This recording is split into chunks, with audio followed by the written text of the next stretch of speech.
up, y'all? Thank you for tuning in. Today, Rumor sits down with special guest Brandon Bean, Virginia Beach, Virginia.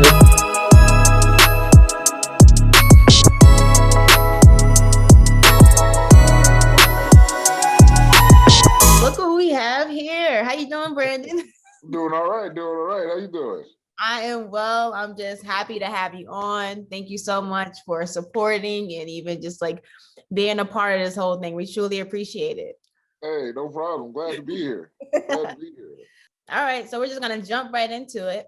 This first segment is just called Finish the Sentence. All right, so I'm gonna give you three sentences. All you gotta do is finish it. All right, so the first one is I'm fascinated by very dope tattoos. the secret to a happy life is to I'm married, so I guess a happy wife. If I could live in another time, I would choose. I'm black. I don't know. You know what? I'd do the 2000s again. Okay. It's about as far back as I'm going. Okay. I feel you there. All right. So tell us how you got started as a tattoo artist. Like what even made you want to become a tattoo artist?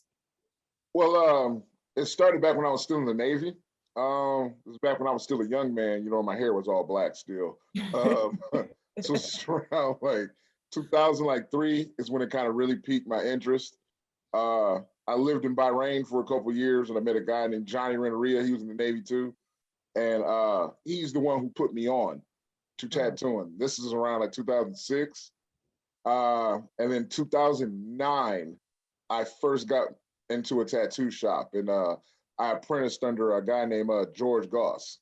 Okay. From Durham, North Carolina. I got to make sure I say that. All right. Like it's not official for him.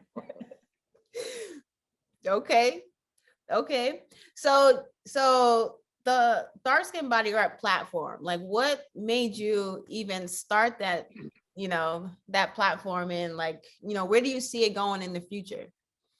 Okay, yeah. I love this question. What it is I actually didn't start dark skin body art. Wow. Kurt Boutte started it. He's the owner of FM Life down there in Baton Rouge, Louisiana. Wow. Kurt started dark skin body art because all the other tattoo collectors, like there was no shine on black artists except for a few hand-picked ones. And that was really it. And our work wasn't being showed at all, like on black skin. Or, Yeah. really light skin would get love, but like anything, when you start to go up and in the skin tone, wasn't being shown at all. So I also don't think Kurt was happy with what representation was out there. Not going to put this publication's names out there because I haven't heard this directly from Kurt. I don't believe, but he didn't like what was out there. So he started the IG. Wow. Kurt ran it for like 3 months, 4 months maybe, and there was just some annoying guy that kept tagging him in all these posts, all these tattoos, all these artists, right? And that annoying guy was me. Wow. Kurt has a lot on his plate, like a lot. I tell everybody, Kurt's always every Sunday, rain, suit, or snow, he's like cooking for like the homeless and stuff like that. He runs a tattoo shop. Kurt has a lot going on out here trying to save the world. So he was like, man, you got more time. You're really tuned in with this. And he gave it to me.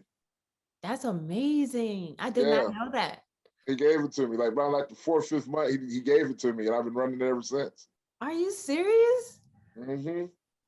Wow. Okay. So in your opinion, how has the tattoo industry changed over the years? Well, I've only been in for, what's it, 2021. So you're like, what, looking at like 11 years, 12 years? In that 12 years, I've seen some things. It's changing. Like when I first came in, I remember it was a big deal. Like there were certain needle configurations that like people didn't even want to use. A lot of people didn't even have websites. Even still at the time when I first was like trying to get in and trying to read the information.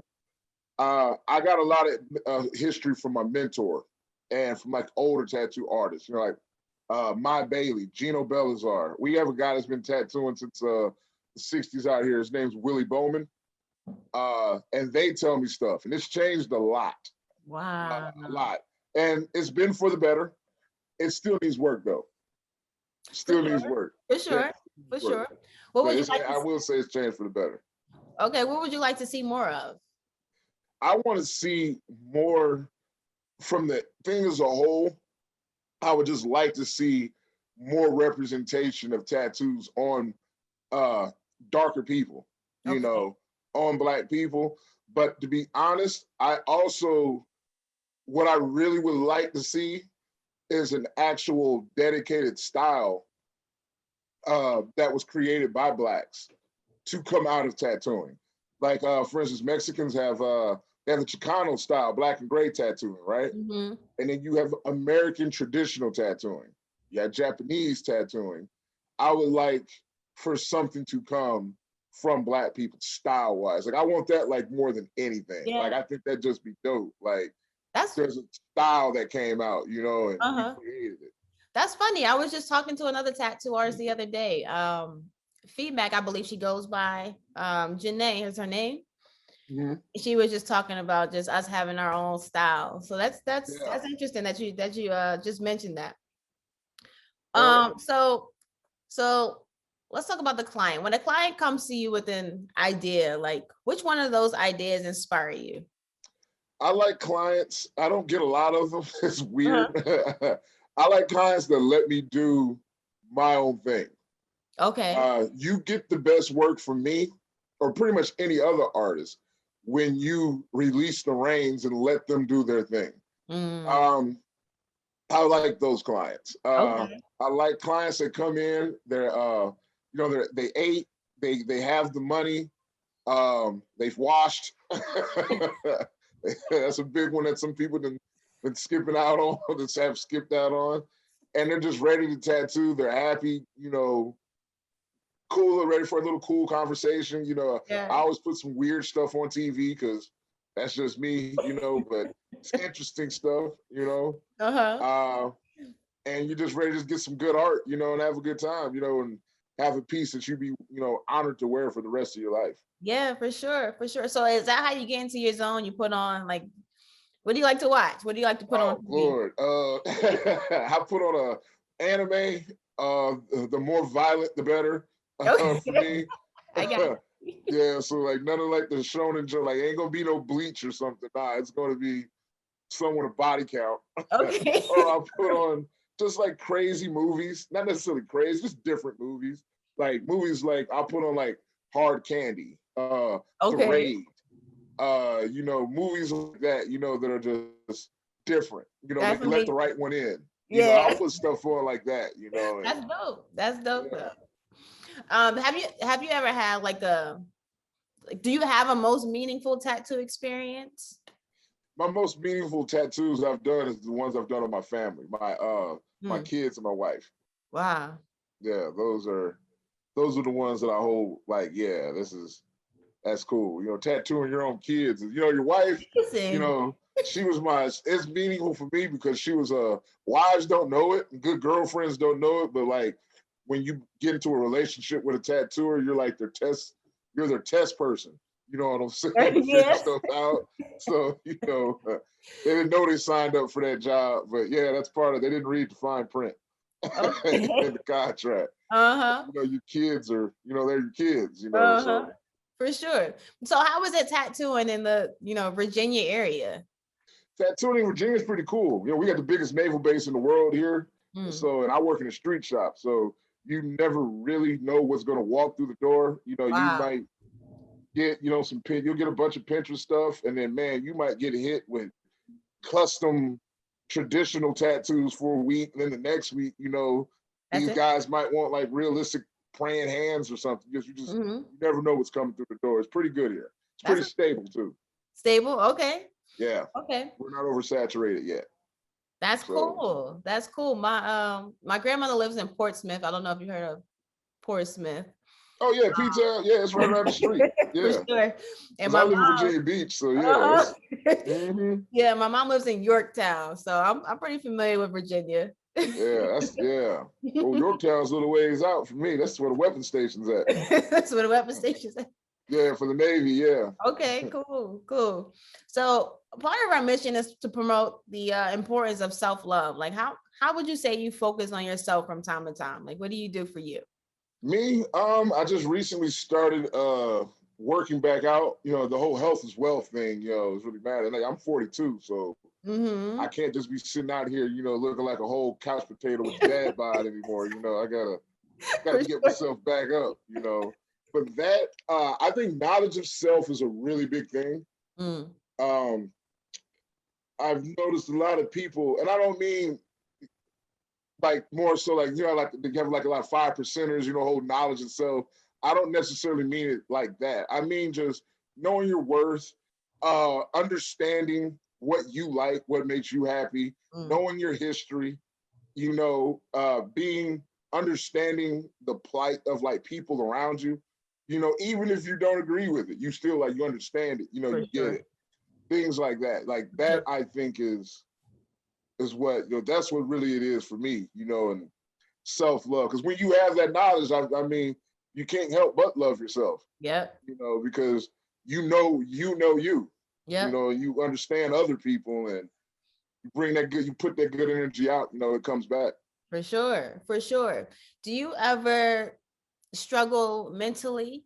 And if so, like, what, like, how do you overcome mental struggles? Yeah, I do. Yeah, I do. I do. I was going to say, no, I don't struggle mentally, but then I thought about it. It was like, I get down like everybody else, like certain things don't go right. You know what I'm saying? It's kind of like, man, damn, man, I have a very supportive wife, I got two little, well, they ain't little no more. They're 20 and about to be 18 kids. You know what I'm saying? So, they help me out a lot. Like I find like, I'll look and see some of the cool stuff they're doing, Yeah. I know how to unplug. Okay. I know how to unplug and I unplug and unwind. It ain't always through drawing. A lot of times it's not. It's video games. I'm a real big hip hop head. Okay. So I'll listen to rap, I listen to a lot of old rock, R&B. I do things like that to unplug. I'll go walk I got dogs, I'll pet my dogs. I'll go outside. That's amazing. I will detach myself to, step back. Or, I can just complain to my wife, and then she'll tell me like, you're tripping, I think having a partner helps out a lot. Being a wife, a husband, a good girlfriend, a good boyfriend, I think that helps out a lot. Hell, you call your mom, you know what I'm saying? Call mom or dad, that. I think people got to kind of start unplugging more, so there's the real unplug, not getting off social media and wiping your posts and then like that real unplug. You just go outside and sit in the sun for a minute. You know what I'm saying? Go look at a tree, like look at a leaf pattern. Unplug. Facts. So this is a wealth question more so. What do you think the Black community needs to do to obtain wealth, to get to the point of being just wealthy as a community? I'm gonna do the hip hop thing. I think it needs to be more each one teach one. I think we need to learn from each other more. I'm not into, this is gonna sound probably kind of crazy. Damn near to the point of almost like how segregation was, when all we had was us. So all we had to learn from was us. That's what, and with that, you'll get, I feel, the more Black dollars staying in the community, because some people don't even think that's a thing. And that's really a thing. Spend with people who look like you. Spend and build with people who look like you. I think that is what the Black community needs more. That's it. And some of the old, I'm not going to say top, some of the really bad traits, some of those just cousins, I think we also need to revisit some of those and see where that actually came from and why are we doing it. You know what I'm saying? Yeah. If you agree with it, then you'll agree with it. Mhm. But at least go back and revisit it and see where that came from. Because when you see where it came from, it might make you just stop doing the cold turkey right there. It's like, wait, what? Nah, I'm not doing that no more. Yeah. You'll cut it off. Wow. And that's what I think will give us our wealth. For sure. For sure. Do you have any tips for any first time clients, like anyone that's, seeking their first tattoo? Eat. Please eat. You guys got to stop coming to these tattoo appointments. I don't care if they 30 minutes. It's a 30-minute tattoo. Y'all got to start eating, man. A lot of tattoo shops, like my tattoo shop, we got them really nice granite tiles that you see in Lowe's, you know what I'm saying? They're like real granite. That's what our floor is made out of. Under that is a nice soft bed of concrete. When you pass out, you head dive right into that. We've had people in the past, 6 months. In the past 6 months in my shop, we've had multiple people pass out, almost fall through one guy almost fell through the door. Oh my goodness. Pee in the bed, like pee in the pee at the station, Oh my throw up, goodness. just because they're not eating. Your blood, tattoos they cause trauma to your body. And not everybody handles that well, especially when you're on that empty stomach. It makes your sugar levels drop or whatever. You get loopy, you pass out. I can't always catch you. So I'm 42. My hands ain't as quick as they used to be. Might not be able to reach out and save you, man. You might have to bounce off that floor once, before I can grab you. So guys, please eat and wash. Eat and wash. For sure. For sure. Eat and wash. For sure. Do you have any tips for anyone who's thinking about becoming a tattoo artist or any up and coming tattoo artists? Yeah. A lot of people, especially Black people, have a hard time getting apprenticeships. Black women really have a hard time getting apprenticeships. And I'm just speaking for Black people because we know there's other people having problems too, but I'm speaking just for Black people. For women, it's twice as hard, okay? If you got a cute face, it might even be triple, okay? But I'm going to say get the apprenticeship. Some apprenticeships you might have to pay for. But if you're going to get an apprenticeship, you're going to treat it like like how you're looking for a career job or for a college. Go to who you want to get your work from, like who you would like to do your tattoos. That's where you're supposed to go to try and attempt to get your apprenticeship. All right. Don't just settle because there are some very bad shops out here, and that's how some people end up in bad situations. I don't know how deep we can go into that, but let's just say you might end up in a place you really don't want to be, okay? And it's time wasted, and you can't get your time back, all right? So go to who you would like and who you would, respect and think you want to learn from. If that person says no, okay, they're probably going to say no because tattoo artists, it's hard to get an apprenticeship in the first place. Go to the next spot, and bring a portfolio of work. Bring 10 to 15 drawings, not your tattoos. Bring your drawings or your paintings with you and an actual real art portfolio. Do not call the shop and ask for an apprenticeship. Just show up and pop up on them. Be respectful. They're going to be rude to you. I'm telling you now, they're going to be rude to you. It's just a game that a lot of people play. I do not play that game. If you come into artisan body piercing, tattooing, and you have a portfolio, I'll talk to you. My whole shop will talk to you. Well, it's not my shop, but we'll all talk to you in that shop because we're not like that. But we do take it serious. So just, put your best foot forward. Come through, have a good attitude, They're probably going to tell you no. They're probably going to say something rude to you, because that's how some people do. It is okay to come back. It's expected. It is part of the game. Okay. So come back. A lot of people get discouraged. Don't get discouraged yet. You know what I'm saying? Come back. And when you come back, have even more work next time. Like, I added another 5 to pages or whatever. Come back. I have, let's see, what, January, December, I had 2 people come to me for an apprenticeship. I would never tell you I'm going to apprentice. Only person I wanted from the gate, who I think I accidentally told when I seen her, was Dory. This chick, her name's Doris Madman. You know, I was like, yo, she's cooking with grease. You know, like, yeah, her IG is Doris Madman. But I don't normally say that, like, you know, out front. You know, they didn't come back. I told them to come back. Like, yeah, I like what you got here. I can't promise you an apprenticeship, but I like what you got. Hey, come back. They didn't come back. Wow. You know, so. Got you.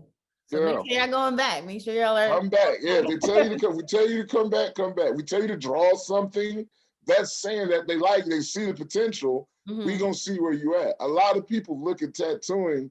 It's not just a lifestyle. It's a trade and it's a job. We draw every day, and we can't have off days. Even though we do, you can't have an off day. So you have to. It takes a lot. People think they want to draw every day until they have to draw every day. You know, so, and it's a bunch of stuff you don't want to draw, but you got to do it anyway. This person's giving you money to put something that they want on their body, you know, so you better be tight with it. You know, this is high stakes tracing. That's what I was told once. For sure. So I know you already have such a huge impact on the industry. But what impact do you want to have on the Black community or just the tattoo industry itself? Yo, I'm gonna tell. This is the first time I'm saying this being recorded. Wow. I didn't used to think I did for the longest. I'm talking about for years. Really? I didn't find out how big this was until there's a guy in Champaign, KK the tattooer. He got some long wavy hair. You know what I'm saying? Real cool guy. I'm just messing with, but he said something to me. And I was like, wait a minute, what? Like, and I was like, okay, cool, whatever, you know, I didn't think too much about it. And then I met some people from like further down south. I went to Alabama for the Space City Tattoo Expo, which is hosted by Shaquem. His IG is the Peaceful Warrior. And it was nuts. Like, these guys was like taking pictures and like they wanted to like talk to, like, it was like really a big deal just to make the page. Cause I was like, there's been times I just been like, man, I think I'm just gonna sag off this, you know, and I seen it, like I had to see that. And I kind of was like, oh damn, let me keep cooking. And then after that, it was like I would get more like DMs and emails from people, you know, just saying how they liked it and respected it. And I was kind of like, okay, man, let me go ahead. Yeah, I'm gonna keep this around. Because I didn't think it was big. But now that I know it is, and I see even more into it, I want to be like the Source magazine for Black tattooing. Yeah, that's like, you know, I want to be the Source magazine, not in where I'm rating people's tattoos. Like, I'll never do that. Even though I have a very high standard to make my page, I'll never rate somebody's tattoos. Because there's a lot of people who do solid tattoo work, but they don't make the page just because it's not like the exceptional joint. But they do good work. It's like, you know, I see a lot of trash too. You know, I'm not gonna sugarcoat it. I definitely get way more trash thrown at me, you know, than dope stuff. But there's a lot of people who do good tattoos. Like, man, that's shit. I'd hire that guy. You know, he can work in my shop. You know, like, there's nothing wrong with that tattoo. You know, so I want to tell people, don't get discouraged. You know, I want to be like the Source magazine, but I'm not going to be out here giving you like 2.5 mics, and that's not how I roll. But that's what I want to be, like the Source magazine for Black tattooing. That's what's up. That's what's up. That's what's up. So let everyone know where they can find you. Okay. Well, you can find me. The Dark Skin Body Art Collective is Dark Skin Body Art on Instagram. I have a personal page. Yes, I am a tattooer, and yes, I am a artist. My page is and it's an underscore Brorilla Arts. So it's _Brorilla Arts, and that's on Instagram. You might catch me walking around Norfolk State University on campus because That's where I go to school at. I took the semester off due to COVID and everything, but Wow. I should be back next semester or next year. Or you catch me around Virginia Beach or an artisan body tattoo in Norfolk. You know, I'm around. Wow. That's amazing. But that's it. All right. Thank you so much, Brandon. We appreciate it. Thank you. Appreciate the opportunity. All right. Talk to you soon.